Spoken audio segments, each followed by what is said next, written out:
Salut tout le monde, très urgent. Négociation secrète entre Assimi Goïta et les terreaux.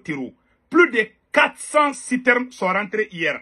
100 millions de dollars ont été versés par les Émirats Arabes Unis. Voici l'information. Et les terreaux ont reçu 20 tonnes d'armement aussi en échange. Quels sont les secrets? Je vais vous donner des détails tout de suite. Et tous les chefs terreaux qui étaient emprisonnés à Bamako ont tous été libérés par Assimi Goïta. Aucun militaire malien il n'y a eu aucun échange pour les prisonniers, les militaires maliens qui sont emprisonnés par les terreaux. Aucun d'entre eux n'a été libéré. Assimi a eu sa part comment dans cette affaire avec les Arabes? Mes frères et sœurs, ce qui s'est passé. Le capitaine Ibrahim Traoré a dit, négocier avec ces gens-là n'aboutira à rien. Ça déplace les problèmes, mais ça ne va jamais finir les problèmes. C'est comme si tu es malade, au lieu de chercher le médicament, tu cherches le calmant pour que ça se calme. Mais tu dois guérir la maladie au lieu de chercher les calmants. Maintenant, allons-y avec ce qui s'est passé. Voilà. Voici les faits qui sont là. Crise de carburant et otages au Mali. Une rançon de 100 millions de dollars. Ce mercredi, un convoi de 400 citernes est rentré à Bamako, la capitale paralysée depuis des semaines par une pénurie de carburant sans précédent dans l'histoire. C'est la première fois qu'un tel nombre de citernes arrive à Bamako sans heurte depuis le début du blocus déclenché par les terreaux. Certains ont commencé à applaudir l'armée malienne qui vient de réussir un exploit inédit en espérant qu'elle continue dans cette lancée. Ceci est d'autant plus pertinent que les convois précédents étaient largement inférieurs et malgré tous les fanfans, les femmes avaient toutes les peines du monde pour conduire les citernes à bon port. Maintenant, d'où vient ce miracle? Tout le monde est content que beaucoup de citernes de carburant viennent d'arriver à Bamako. Beaucoup de gens disent l'armée monte en puissance. Oh non, notre armée est très puissante. Voilà le secret qui est là. Écoutez bien. Écoutez bien, qu'est-ce qui s'est passé? D'où vient le miracle? Les autorités maliennes ont réussi doublement un gros deal avec les boucantiers, les Émirats Arabes Unis, déterminés à libérer par tous les pétrodollars leurs otages aux mains des terreaux. Parce qu'il y avait des Arabes qui étaient pris en otage par les terreaux, des Émiratis, des Émirats Arabes Unis. Qu'est-ce qui s'est passé? Les Émiratis n'ont pas hésité à utiliser tous les moyens pour atteindre leur objectif. Un accord tripartite a été signé entre le GENIM, les Émirats Arabes Unis et les autorités maliennes. Coût global, 100 millions de dollars déposés en un claquement de doigts par les Émiratis. La clé de répartition donne froid dans les dos. Les Émiratis ont donné 100 millions de dollars dans la négociation. Ils ont donné 100 millions de dollars parce qu'ils ont un citoyen qui avait été pris. 100 millions de dollars déposés en un claquement de doigts par les Émiratis. La clé de répartition donne froid dans les dos. Bina Diarra et ses chefs en poche. Voilà. Bina Diarra, le porte-parole des terreaux et ses patrons, les Yad Agali, ont reçu 70 millions de dollars. Plus 20 tonnes de munitions proposées et promis. Donc 20 millions en compensation des armes demandées. Les autorités maliennes ont tenu à avoir leur part dans ces warikalamans. Dans une affaire aussi alléchante, les colonels qui se sont autoprogrammés généraux ont empoché 30 millions de dollars. Assimi Goïta a réussi 30 millions de dollars. Il y a eu les négociations pour libérer les Arabes. Parce que les Arabes là ont été pris. Je pense que j'ai la photo de ces Émiratis là, ceux qui ont été pris en otage par les terreaux. Voilà l'homme même en question. Voilà. Il y a beaucoup d'Arabes qui étaient aux mains des terreaux dans cette affaire. Donc ils ont pris des Arabes. Qu'est-ce qui s'est passé? Quand l'argent est venu, le Mali aussi a incité à avoir sa part de l'argent. Puisque la négociation a été faite au Mali, Assimi aussi a empoché 30 millions de dollars. Qu'est-ce qui va vous choquer encore?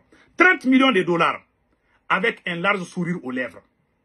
En plus, ils ne vont jamais vous dire, ils vont dire que c'est l'armée qui a réussi. Oh, l'armée malienne a amené 400 citernes. C'est pas fini, ils ont pris l'argent. Assimi Goïta a fait des négociations secrètes. Moi, le document est là. Moi, j'ai les documents ici. Allons-y maintenant. Assimi Goïta a reçu 30 millions de dollars, un large sourire aux lèvres. En plus de ces espèces sonnantes et trébuchantes, voilà, Assimi Goïta a négocié avec les gens de Binadjara 400 citernes de carburant pour soulager la souffrance des populations. Les terreaux ont accepté. Voilà, deal accepté par Binadjara et ses chefs qui exigent aussi la libération de plus d'une dizaine de cadres terreaux à Bamako. Quand Assimi Goïta a reçu son argent, les terreaux, c'est-à-dire que nous, on est sur les réseaux sociaux en train de crier « Ah, les terreaux là sont mauvais là ». Pendant ce temps, Assimi Goïta est assis sur la même table en train de négocier avec les terreaux et puis les Arabes. Donc, les terreaux ont eu 70 millions, Assimi Goïta a eu 30 millions. 30 plus 70, ça fait 100 millions. Donc, les 100 millions qui sont venus là, Assimi Goïta a reçu 30 millions de dollars. Ça fait 17 milliards de francs CFA, je ne sais pas, ou plus ou moins. Ça doit être entre 15, 16 et 17 milliards de dollars. Assimi Goïta a mis ça dans sa poche. Ah, il est content avec son patron de la DC. Ces gens sont des bandits. Et puis, ce qui est grave dans cette affaire, ils ont demandé, la seule chose qu'Assimi Goïta a demandé, c'est de laisser 400 citernes rentrer. Une fois seulement. Le blocus a été levé. Juste pour 400 citernes. C'est écrit ici. Voilà. Voilà. Le problème reste car la levée du blocus ne concerne que les 400 citernes. Binadjara et ses hommes ont déjà repris le blocus encore.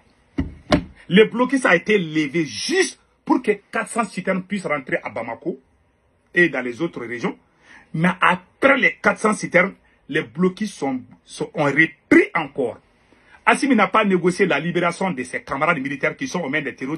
Depuis qu'il a pris l'argent là, il a pensé au carburant. Il n'a pas pensé à libérer. Pour combien de soldats maliens sont aux mains des terreaux?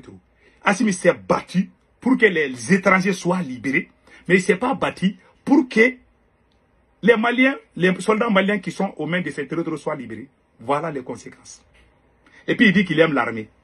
Il s'est battu pour que les carburants viennent seulement. C'était ça son objectif. Les restes, ce n'est pas son problème. Aucun militaire malien. Le Mali a plusieurs soldats qui sont aux mains des terreaux. Aucun d'eux n'a été libéré. Mais tous les chefs terreaux ont tous été libérés. La prison de Bamako est vide. Voilà. Ouais, ça fait mal. Donc maintenant, voilà le tout. Maintenant, l'argent que les terreaux ont reçu, ils vont faire quoi avec cet argent? Les Émiratis, les Arabes qui ont été pris en otage, ils sont déjà arrivés à Bamako. Hein. Ils sont déjà arrivés à Bamako. Donc, l'argent que les terreaux ont reçu, ça va dans les 38 milliards. 38, entre 38 et 30 et quelques, je ne sais pas, 37, 33 ou 34 ou 35 milliards, quelque chose comme ça. Plus 20 tonnes d'armement. Ça, c'est beaucoup d'armes. Et les blocus reprennent encore.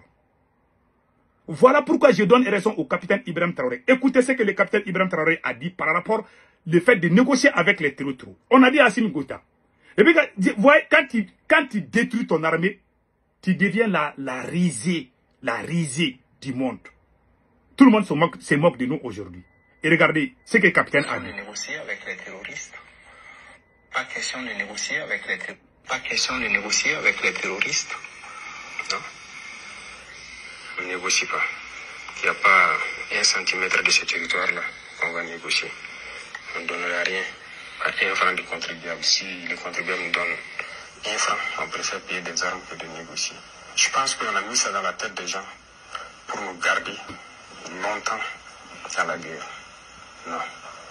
Et ça me permet de rebondir à quelque chose qu'on est obligé de dire. On n'a pas peut-être l'intention. Je pense qu'en 2020, il y a eu des négociations pour tenir les élections. Alors, vous les journalistes, je suppose que vous avez suivi et vous savez ce que ça fait. Peut-être qu'il y a certaines choses que vous ne savez pas. Mais nous, en tant que combattants, qui nous fait très mal. On était en détachement en 2020. On a reçu les instructions d'arrêter tout ce qui est l'opération cinétique. Ça veut dire qu'on ne sort plus de nos bases, on reste statique. Déjà, c'est un mal. Ça fait très mal aux combattants, aux soldats de voir ça. Nous tirons. On a été nargués. Les terroristes nous ont nargués. Demandez à ceux qui étaient à quel point son temps. Ils ont appelé des villageois à les montrer l'argent dans des valises, de venir dire aux militaires que voilà, le gouvernement ne peut pas les combattre. Ils négocient avec eux, ils ont même donné l'argent. Voilà ça, ils sont venus nous dire. Donc de venir dire aux militaires et aux VDP de déposer les armes. Les gens sont vivants, vous pouvez vous renseigner.